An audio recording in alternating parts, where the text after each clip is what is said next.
soit sauvé. Exactement, c'est ça. C'est ça.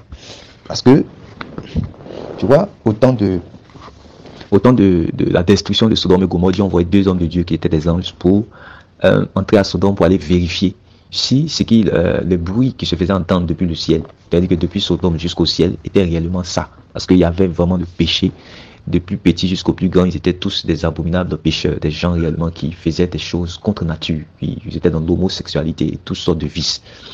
Et donc, le péché est monté à son comble, Dieu envoie maintenant ses serviteurs pour aller voir. Et lorsqu'ils entrent, ils étaient tellement précis, ils étaient tellement concentrés même pour aller voir, pour faire le travail, que il a fallu même que Lot, étant assis aux portes de la ville, puisse insister. Parce que Lot les a vus, il s'est précipité pour leur demander de venir chez lui, il va les héberger, il va manifester ce qu'on appelle l'hospitalité. Mais ces anges-là, comme ils sont concentrés, c'est ça, en fait, c'est là qu'on comprend réellement qu'un homme de Dieu doit être concentré, puisqu'ils sont venus faire réellement le travail de vérifier tout ce qui a été retenu au ciel pour voir si c'est la vérité sur la terre. C'était ça le travail. Mais il a insisté parce qu'il a dit, venez manger chez moi. Ils ont dit non, on ne vient pas, parce qu'on a des choses à faire. Mais il a insisté. C'est pour ça qu'on dit que le royaume des cieux réellement appartient aux violents. On dit que le royaume des cieux, ce sont les violents qui s'en emparent. On voit ici qu'il a efforcé. Il s'est efforcé, il a insisté, c'est un élément très important. Et quand il a insisté, quand ils sont allés avec lui chez lui, qu'est-ce qui s'est passé? Dès qu'ils ont découvert que la chose était avérée et que le péché était monté à son comble dans ces territoires de Sodome, Gomorrhe, Adma et puis les 2 villes des alentours, ils étaient pressés maintenant de faire vite sortir Lot. C'était pas le moment de venir faire réussir Lot réellement à Sodome. C'était pas le moment de faire de Lot réellement le maire de Sodome et Gomorrhe. C'était pas maintenant de faire réussir réellement c'est-à-dire que la famille de comment on appelle ça même, de Lot, pour qu'ils soient les princes des rois télé réellement qui dominent Sodome et Gomorrhe. Parce qu'un endroit qui est déjà ciblé pour être détruit, on ne peut pas réellement faire réussir réellement les gens dans cet endroit. C'est comme ça. Eux-mêmes, les hommes de Dieu, ils n'étaient pas venus pour être ôteux-mêmes réellement des chefs du village, des gens qui vont régner. Non, non, non. Un endroit qui est ciblé, qui est menacé de destruction, la chose à faire, c'est de pouvoir extirper, de pouvoir ôter, de pouvoir enlever réellement les gens de cet endroit-là pour les placer dans un autre endroit. Et c'est ce qu'ils se sont réellement attelés à faire. Ils ont pris même de force Lot. Ils ont dit Lot, est-ce que tu as des gendres? Est-ce que tu as des gens? Tu as quelque chose? Ce que tu as ici également, prends les cas, nous allons partir parce que ça sera détruit. Et quand même ils tournaient, ils ont saisi leur main et tous, et ils ont pris Lot et sa famille, ils l'ont fait sortir. Et voilà en réalité le rôle de l'homme de Dieu. Donc j'ai pris l'exemple du Titanic. Pourquoi? Parce que le Titanic, c'était un engin, c'était un bateau qui était en train de un paquebot, c'est-à-dire les grands bateaux que on a vu dans le film de Titanic. Et donc il y a les marins dans un bateau, il y a plusieurs marins, il y a les capitaines, tout ça, voilà, il y a les commandants, il y a les mécaniciens, il y a tous ces genres de choses. Mais en plus de ça, en plus de ceux qui travaillent même dans le bateau, il y a les passagers, voilà, et les passagers de toute classe, comme on voit dans les avions ici, on dit qu'il y a classe affaires, il y a classe économique. C'est comme ça avant, il y avait les prolétaires, les bourgeois, il y avait les classes moyennes, tout et tout. Il y avait beaucoup de choses. Il y avait des jeux dedans, il y avait des hôtels dedans, il y a tout, en fait, dans le bateau. Voilà. Et donc, ça, quand ils ont su que le bateau est en train de couler, mais là, il faut maintenant faire quoi? Il faut chercher à évacuer les gens plutôt que de chercher, par exemple, à venir faire des sketchs, plutôt que de chercher à venir mettre la peinture, des jeux de lumière, des phares, non, c'est pas le temps en fait de ça. C'est le temps d'évacuer les personnes pour les faire sortir du bateau afin de les sauver. Voilà. Et aujourd'hui, ce bateau-là est considéré comme le monde. Le monde coule. Le monde est menacé de destruction. Dieu a réservé un feu pour détruire réellement la terre et les habitants de la terre qui ne vont pas réellement changer de vie. Donc, nous, le rôle des hommes de Dieu, le rôle des hommes de Dieu et des témoins du Seigneur Jésus, voilà, qu'ils soient chrétiens, qu'ils soient pasteurs, notre rôle, en fait, n'est pas de venir nous-mêmes nous développer, c'est-à-dire que chercher à devenir des rois, des princes. Non, il faut c'est-à-dire que l'injonction du Saint-Esprit, voilà, l'urgence du Saint-Esprit, l'injonction réellement du Saint-Esprit, c'est de pouvoir sauver les hommes, voilà, c'est de pouvoir les racheter rapidement, voilà, avec la prédication de la parole. Nous allons prêcher la parole et le Seigneur va les racheter pour Dieu, et ensuite il va les transporter maintenant, c'est-à-dire que les enlever de ce bateau qui est en train de couler. C'est la même chose, voilà, c'est la même chose. Donc ce n'est pas le temps de pouvoir faire, regarde là, nous sommes déjà à la fin des temps, voilà, les bruits de guerre ont déjà commencé, les bruits de guerre ont déjà commencé, et ça, ces choses-là, le Seigneur l'a annoncé dans Matthieu chapitre 24. Nous sommes réellement à la fin de la fin des temps, et le Seigneur parlait dans Matthieu chapitre 24 du commencement des douleurs. Et ces choses-là s'annoncent peu à peu. Ces choses-là sont sous nos yeux. Vous voyez, les signes précurseurs de son second avènement sont là devant nos yeux.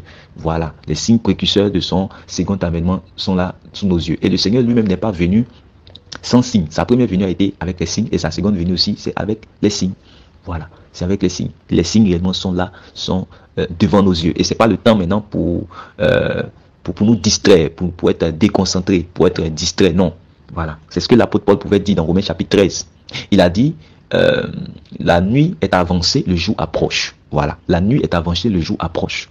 Il dit, le salut est plus proche de nous que lorsque nous avons cru. Ça veut dire que quand nous avons cru au départ, le salut était encore loin. Mais à l'heure où nous sommes, le salut s'approche. C'est-à-dire que l'avènement du Seigneur, qui va venir accorder également la vie éternelle à ces rachetés-là, c'est plus loin maintenant. Donc, il les exhorte, il dit, débarrassons-nous de tout ce qui réellement souille l'esprit, l'âme, tout ce qui souille le corps. Débarrassons-nous des médisants. Donc, voilà en réalité ce qu'il faut prêcher à l'église. Il faut dire aux âmes, il faut dire aux fidèles, il faut dire aux chrétiens de se débarrasser des choses qui peuvent encore salir leurs âmes, qui ont été rachetées par le sang du Seigneur. Voilà. Non seulement on va au dehors pour ramener les gens dans l'église, c'est-à-dire que dans le corps du Christ, voilà, on va au dehors pour aller prêcher l'évangile, pour que les gens soient sauvés, soient à Christ.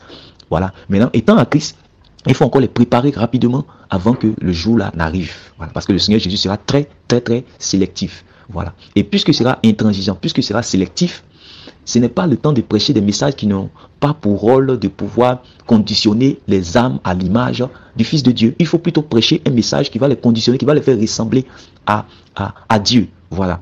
Il dit dans 1 Jean chapitre 3, le verset 2 que, bien-aimés, nous sommes maintenant enfants de Dieu. Ça, c'est l'apôtre Jean qui parle. Il parle aux rachetés, il parle aux saints, il parle aux chrétiens.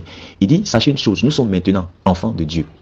Il a dit, mais ce que nous serons, ça veut dire que l'enfant de Dieu est appelé à être quelque chose. Selon qu'il est écrit dans Romains chapitre 8, ceux qu'il a prédestinés, il les a aussi appelés.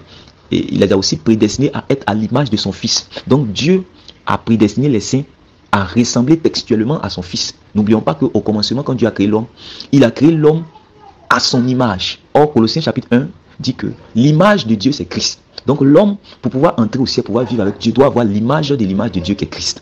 Voilà. L'homme doit ressembler à Christ. Le Christ réellement qui est venu, qui a souffert, qui est mort, qui a été enseveli et qui a été ressuscité. Le corps avec lequel il est ressuscité pour monter dans les cieux, pour aller s'asseoir à la droite de Dieu le Père. Ce corps-là, ce corps immortel, ce corps de lumière, ce corps de gloire, nous devons le posséder. C'est cela que l'apôtre Paul avait prêché dans 1 Corinthiens chapitre 15. Il dit, tel est le terrestre et tel est le céleste. Le terrestre, il a parlé d'Adam. Et nous sommes aujourd'hui l'image d'Adam. Parce que réellement, nous sommes terrestres. Mais nous devons revêtir l'image du céleste qui est le Christ. Voilà. Là maintenant, on le définit dans Apocalypse chapitre 1, où le Seigneur dit à Jean, écris ce que tu vois.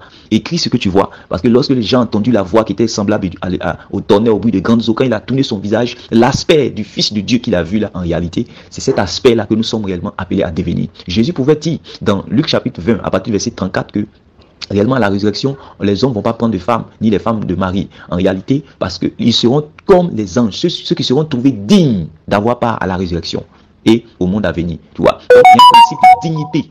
Donc, pour croire, il n'y a pas un principe de dignité. Il faut simplement se repentir et puis croire la bonne nouvelle et on est justifié. Mais pour parvenir à ce corps-là, pour arriver à cette glorification, voilà, pour parvenir à ce salut-là, ce salut qui est la délivrance réellement de ce corps pour revêtir l'immortalité, là, il y a un principe de dignité. Il dit ceux qui seront trouvés dignes d'avoir part à la résurrection et au monde à venir. Voilà. Il dit ils ne mourront pas parce qu'ils seront fils de Dieu, étant fils de la résurrection. Donc, Jésus-Christ est celui-là qui est le ressuscité. Donc Jésus-Christ a revêtu l'immortalité, il possède le corps immortel. Et nous aussi, nous sommes appelés à posséder ce corps immortel qu'on appelle réellement la vie qui ne finit point avec Dieu. Voilà. Et donc pour cela, il y a un travail à faire. C'est un travail de sanctification, un travail de préparation, un travail de brisement, un travail où on va prendre toutes les qualités réellement qui sont dans la parole de Dieu pour afin que nous puissions avoir ces vertus-là en nous-mêmes. Nous devenons un avec ces vertus. L'apôtre Pierre pouvait dire de faire tous nos efforts pour ajouter à notre foi la tempérance, la douceur, l'amabilité, la bénignité, tous ces éléments-là, la communion fraternelle, la connaissance, tout ça on doit ajouter à la foi afin que non seulement on ne puisse pas tomber, voilà, on puisse s'éloigner du mal, mais qu'on puisse aussi pouvoir entrer plus facilement dans le royaume. N'oublions pas que le Seigneur Jésus avait dit que plusieurs chercheront à entrer, ils ne pourront pas. Mais quand il dit plusieurs chercheront à entrer, ils ne pourront pas, il ne parle pas des païens. Voilà, il parle même de ceux-là qu'il a appelés. Puisqu'il a dit il y a beaucoup d'appelés mais peu d'élus. Ça veut dire que des appelés vont chercher à être des élus, voilà, mais ils ne seront pas élus parce que ce sera au Seigneur de choisir selon qu'il est écrit. Le Seigneur connaît ceux qui lui appartiennent. Voilà. Plusieurs sont appelés mais peu sont élus. Voilà. Ceux qui sont appelés là, c'est ceux-là qui ont répondu à l'appel de Dieu qu'on appelle aujourd'hui chrétien. Mais ce n'est pas fini. Il y a une sélection qu'on va faire.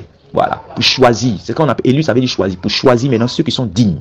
Et là, on ne peut pas prêcher des bondieuseries. On ne peut pas prêcher des messages qui ne vont pas réellement transformer. On ne peut pas prêcher des messages qui ne vont pas nous donner l'image de Dieu, du Fils de Dieu. Non. Voilà, il faut prêcher la véritable parole. Le Seigneur dit, quand vous allez finir les baptiser, enseignez-leur à observer tout ce que moi je vous ai prescrit. C'est en cela qu'ils vont avoir mon image, ils vont avoir ma ressemblance. L'Église est un peuple de lumière. Et le jour qui arrive, c'est le Seigneur Jésus qui est la lumière. Donc nous devons être lumière pour aller réellement à sa rencontre. Voilà en réalité l'urgence. Donc l'urgence, ce n'est pas de vouloir, comme je l'ai dit tout à l'heure, de mettre vraiment les peintures dans le bateau, de mettre les jeux de lumière pour faire des sketchs. Non, c'est de pouvoir enlever les gens dans le bateau pour les sauver. Voilà. Donc voilà, tel est le but de réellement ce poste que j'ai fait. Que Dieu te bénisse.